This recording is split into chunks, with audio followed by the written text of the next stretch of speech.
This is Lisa from Mobile Tech Review, and well, this is almost, well, I don't know, a parody of a Smackdown because we're smacking down something with itself.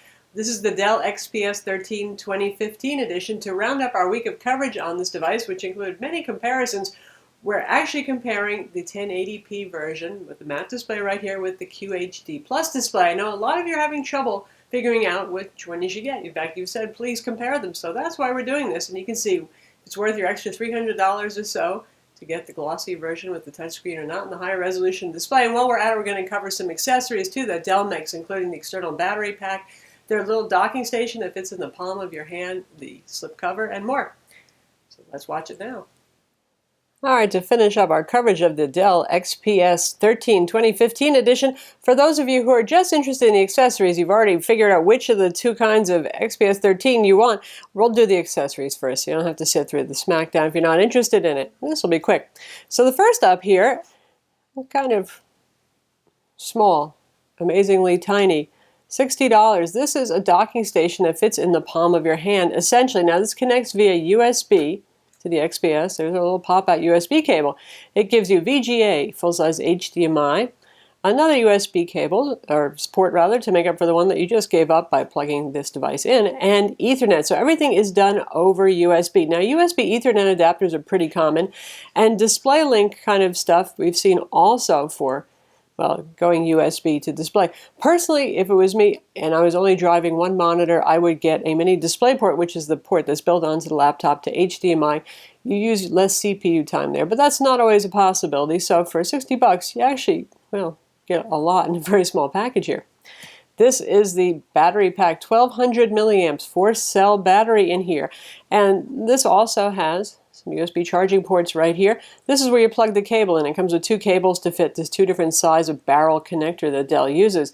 The hole is where you plug your charger in, or hole is really the big one and the little one, so you can use your laptop charger to charge this up. And Dell estimates this gives you about 7 hours additional runtime. Now we've seen batteries like this for tablets and smartphones before, so it's kind of neat to see one for a laptop. Of course, the non-touch version of this laptop has crazy battery life already, but you never know. You know, depending on what you're doing, you might need 7 hours more, and you got it. Not too heavy either, considering it's, well, a battery, and batteries can't be ultra light. Lastly, this is Dell's sleeve for the laptop. They say fits most 13.3-inch laptops. They mean most Dell 13.3-inch laptops because, well, like the previous generation XPS was a 13.3-inch that was about the size of a 12.1-inch. The latest edition that we're looking at now is about the size of an 11.6-inch. So this would not fit a MacBook Air, for example, or most other 13.3-inch ones. Dell says it's genuine tarp or tarpaulin, as if that's a good thing. But the nice thing about that is the reason I have a glass of water here is not because I'm thirsty. See, water will bead up and it'll just drip right off on it. So it has some water resistance, which is nice. Excuse me while I dry it off a little bit.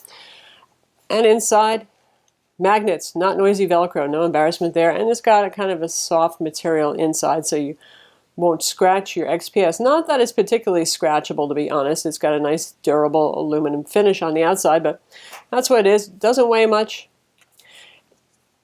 $50.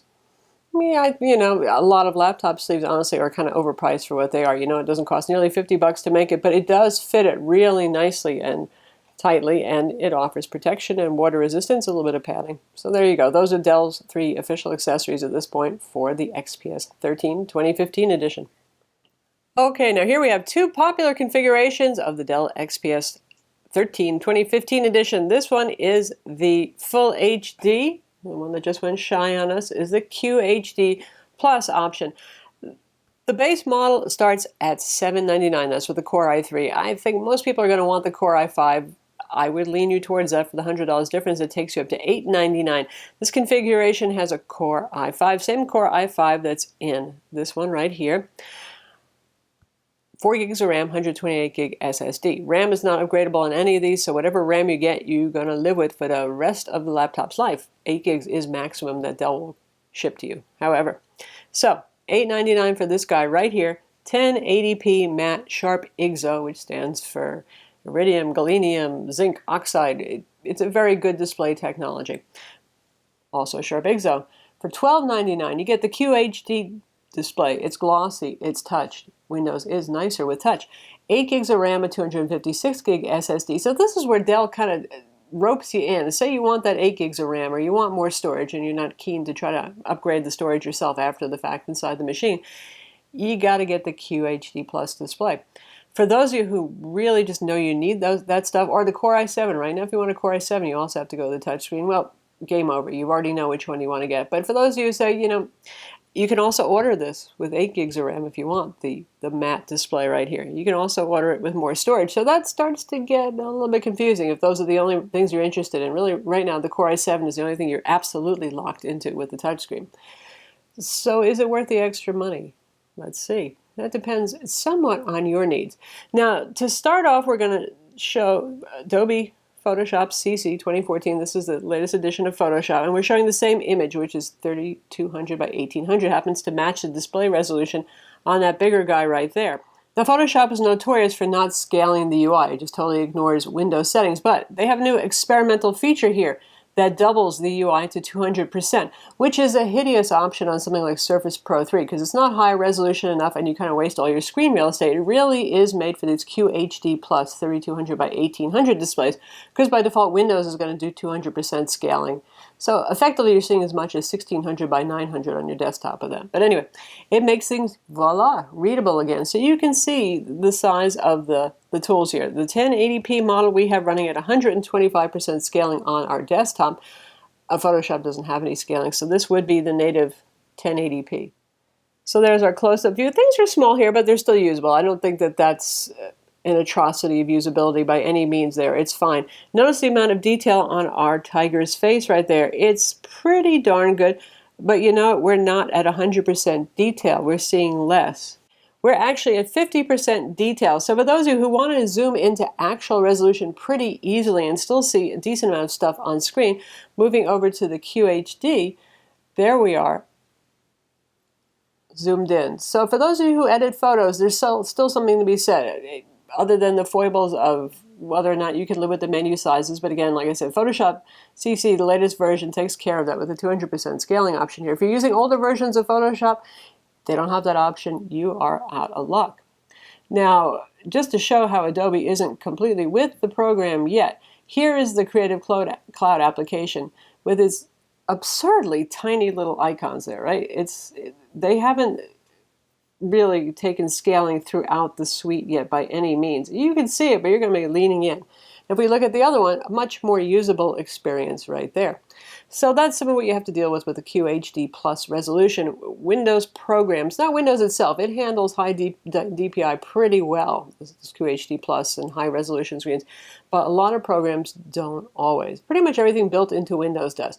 Now, Windows also has a feature in 8.1 where it's going to automatically scale apps to 200% programs, really, on the desktop if it thinks that they're not complying and doing scaling on their own. That can sometimes lead to fuzzy looking fonts though, so we're not in a perfect world here.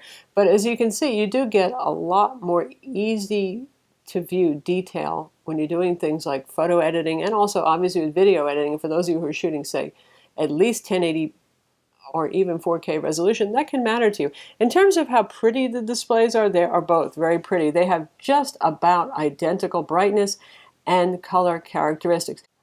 The glossy one is a little bit cooler in terms of balance. Both of these are a little bit challenging to calibrate. It's the nature of the sharp IGZO panel there, but it can be done. Both of these have the same BIOS handled dynamic brightness, so even if you turn off all the adaptive brightness stuff, it will adapt to the brightness in the room.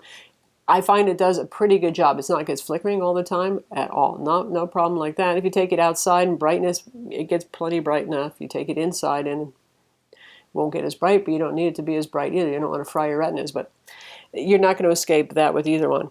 As you can notice here, there is no glass going out all the way to the edge like there is on that one. This has what Dell calls their Infinity display. Both have the 5.2 millimeter bezels, but this has Gorilla Glass NBT over the top. Now, if it's a smartphone or even a tablet, Gorilla Glass is nice. Harder to shatter, all that sort of stuff. Harder to scratch. For a clamshell laptop, I mean, it's pretty hard to really imagine you damaging the screen directly, but for those of you who do worry about such things, well, there it is. More importantly is touch. Even on the desktop here, I use touch all the time. Now, nothing's going to happen if I touch over there. It does improve usability. I think that touch will be the future for laptops. So in terms of future-proofing, even though Windows 10 is moving away from requiring as much touch, they've gotten rid of the side swipe gestures on the display, all that sort of thing. It's just easier, I find, like to scroll web pages and things like that. I do it all the time with my fingers. And of course, the live tile UI can be even more trying to use. Now with Windows 10, we're going to have a modified version of this live tile UI, and it'd be easier to ignore it for those of you who are still happy in Windows 7 kind of looking land and you just want your desktop and all that sort of thing. But I lean towards touch just because it does add yet another way to interact with the computer. It's easy, it's intuitive. It probably is going to be the future. When it comes to battery life and everything else, you're looking at the same stuff. I know there was confusion about whether the trackpads are the same. They are the same trackpads on both of these. Same keyboard, same casing. Our touch friend weighs just a little bit more. We're talking 2.6 versus 2.8 pounds. That is negligible. You really can't feel the difference between those two. In terms of battery life, and both these have the same design, the battery is nominally sealed inside. If you undo the Torx screws, you can get to it to service it. Anyway, battery life. The high-resolution touchscreen uses considerably more power. In fact, Dell quotes 11 hours for the touch model and 15 hours for the non-touch. Both of those are optimistic numbers, but still the full HD non-touch, I have been getting 10 to 11 hours out of it. The touchscreen model, I get 7 to 8 hours, which is more like your better touchscreen Ultrabook, but not as amazing and phenomenal. So if super duper battery runtimes are important to you, you're certainly going to get more with the 1080p full HD matte non-touch display version of this machine.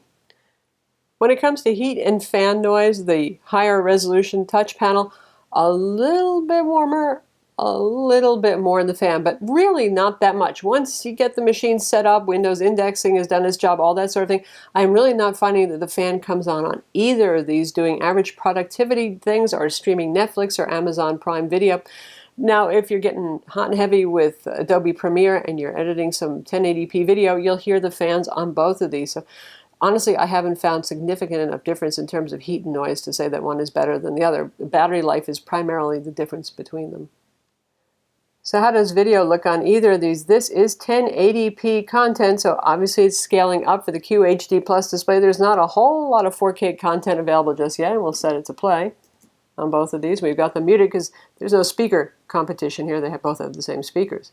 So you can see how they look. You notice the whites are a little bit whiter on the QHD Plus glossy display versus the matte display. The matte display does a little bit better job of showing localized warmth. If you're looking at an artsy photograph where there's a certain kind of focus and brightness to a certain part of the picture, I think it's a little bit easier to see that and enjoy it. But overall, this is the one that's whiter. And obviously, the matte display adds a little bit of grain, and not enough to bother me, but on a very white background like a web page, you will notice the difference in the grain. But honestly, they both look very good. If you're looking really, really close, there's a little edge to that QHD Plus display. So, dude, if you're getting a Dell, hopefully you know which one now at this point. Now, I know some of you, for example, in Europe, I know in some countries you can only get the QHD Plus glossy touchscreen model, and here in the United States, we have a choice of just about whatever we want. Although, like I said, if you want the i7, you're getting that QHD Plus display. As for the i5 versus the i7, they are both the same wattage ULV dual-core CPUs. There's no architectural difference. This is not like a quad-core CPU in a desktop or a gaming rig, something like that. So, you know, you might see 7%, 10% improvement in performance. It's not a whopping huge thing there. So if you were thinking i7 is such a huge difference and that's the only reason you're getting QHD Plus, I'm saying that that's probably not the reason to go that way. So there it is, the Dell XPS 13 versus the Dell XPS 13 2015 edition. Both of them, one with the full HD matte display, one with the QHD Plus display.